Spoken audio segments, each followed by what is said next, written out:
लखनऊ। बाराफत को लेकर मौलाना खालिद रशीद फरंगी महली ने किया पीस कमेटी का आयोजन। ईद ए मिलादुन्नबी को लेकर राजधानी लखनऊ में ईदगाह कमेटी ने की बड़ी बैठक। कार्यक्रम को सफल बनाने के लिए की गई बड़ी बैठक। Joint CP Bablu Kumar, DM Vishakh ji के अलावा कई उच्च अधिकारी रहे मौजूद। कैसे देखते क्या कहना चाहिए? देखिए, आगामी 12 वफ़ात के जो पर्व हैं उसके दृष्टिगत रखते हुए आज पीस कमेटी मीटिंग का आयोजन किया गया है, जिसमें हमारे साथ जॉइंट कमिश्नर साहब भी हैं, डीसीपी साहब भी हैं और विभिन्न विभागों के हमारे अधिकारियों का उपस्थिति यहाँ पे हैं। विभिन्न पर्व के आयोजन के संबंध में, त्यौहार के आयोजन के संबंध में विभिन्न जो बिंदु हैं उसके बारे में चर्चा की गई है और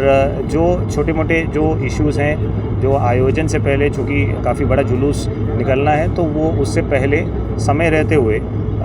विभिन्न प्रकार के जो इश्यूज़ हैं, ख़ास तौर पर बिजली विभाग से संबंधित और सड़क के मरम्मत इत्यादि, इसको पूर्ण कराने के लिए संबंधित अधिकारियों को निर्देशित किया गया ताकि पर्व के जो आयोजन है इसमें किसी प्रकार का कोई समस्या ना हो। सर, आवाम को क्या संदेश देना चाहेंगे, क्या गाइडलाइन जारी करेंगे? जो परंपरागत रूप में जो आयोजन होते हैं उस परंपरागत रूप में उस आयोजन को करने के लिए यहाँ पे उपस्थित सारे जो पीस कमेटी मीटिंग के जो मेंबरान हैं सब लोगों के से अपील भी किया गया है और आयोजन के संबंध में समस्त आवश्यक तैयारियां हैं वो सुनिश्चित की जाएगी और त्यौहार सकुशल मनाने के लिए हम लोग अपील करेंगे। Thank you. हज़रत, आज जो है बड़ा रिव्यूअल को लेकर यहाँ पे जो है शासन प्रशासन दोनों मौजूद रहा, क्या गाइडलाइन जारी की, क्या कहना चाहिए? ने आज इस्लामिक सेंटर ऑफ इंडिया के ज़ेर एहतिमाम ईदगाह लखनऊ में 12 रबीउल अव्वल के जलसों और जुलूस के सिलसिले में डिस्ट्रिक्ट एडमिनिस्ट्रेशन, पुलिस कमिश्नरेट और मुख्तलिफ़ डिपार्टमेंट्स की और अंजुमनों की और ऑर्गेनाइजेशंस की मीटिंग हुई, जिसमें इस बात पर जोर दिया गया कि 11 रबीउल अव्वल की रात में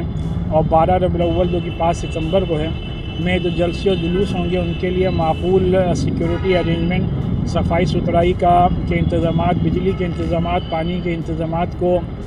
इंश्योर किया जाए। और चूँकि ये तारीख़ी जुलूस मद साहबा होता है, हिंदुस्तान का सबसे बड़ा जुलूस है और जो कि अमीनाबाद पार से रकाबगंज, मौलवीगंज, नखास होता हुआ, हैदरगंज होता हुआ ईदगाह पहुँचता है, लिहाजा इस पूरे रूट में जो सड़क ख़राब है उस सड़क को दुरुस्त किया जाए, क्योंकि बरसात का मौसम है जिसमें जुलूस में शामिल किसी को भी कोई तकलीफ़ ना हो। और चूँकि ये जुमे का दिन भी है इसलिए तमाम अंजुमनों से भी अपील है कि वक्त का लिहाज रखते हुए जुलूस में शरीक हों, जिससे किसी की भी नमाज़ क़ज़ा ना हो। और यहाँ पे जामा मस्जिद ईदगाह लखनऊ में 12:45 पे जुमे की नमाज़ होगी और दूसरे जुमे की नमाज़ 2:40 पे होगी, लिहाजा सबसे गुजारिश है कि इसका ख्याल रखें। और अगर नमाज और जो रास्ते में मस्जिदें हैं वहाँ अगर जुमे की नमाज़ का वक्त हो जाता है तो वहाँ जुमे की नमाज़ पढ़ लें, लेकिन जुलूस जो है वो ना रोकें। जो बकिया लोग जुलूस में हैं वो जुलूस को चलने दें, जिसमें कि वक्त मुकर्ररा पर जुलूस इख्तिताम पज़ीर हो जाए। और चूँकि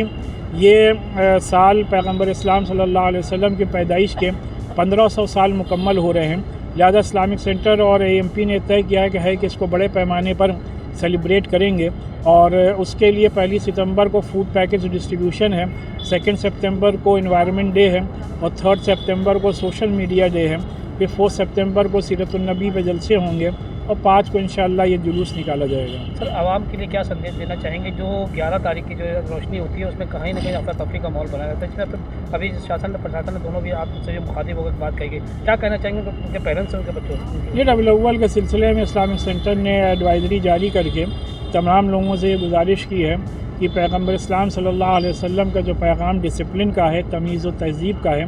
आला अखलाक का मुज़ाहरा करने का है, उसका आला अखलाक का मुज़ाहरा और डिसिप्लिन कायम करना हमारे और आपकी सबकी ज़िम्मेदारी है। लिहाजा जो कुछ नौजवान मोटरसाइकिल स्टंट करते हैं उससे वो उसको बिल्कुल ना करें और जलसों में भी बड़ी तादाद में लेकिन एक मुनज़्ज़म अंदाज में खामोशी के साथ एक अच्छे माहौल में दुरूद शरीफ पढ़ते हुए शामिल हों। और जो 12 रबीउल अव्वल को जुलूस है उसमें तमाम अंजुमनों को हिदायत दी जाती है कि अपने मोहल्लों से जो झंडों को लपेट कर लाएं और जुलूस में शामिल होने पर ही उन झंडों को खोलें और जुलूस में कोई भी ऐसा नारा ना लगाएं जिससे किसी के भी रिलीजियस सेंटिमेंट्स या मजहबी जज्बात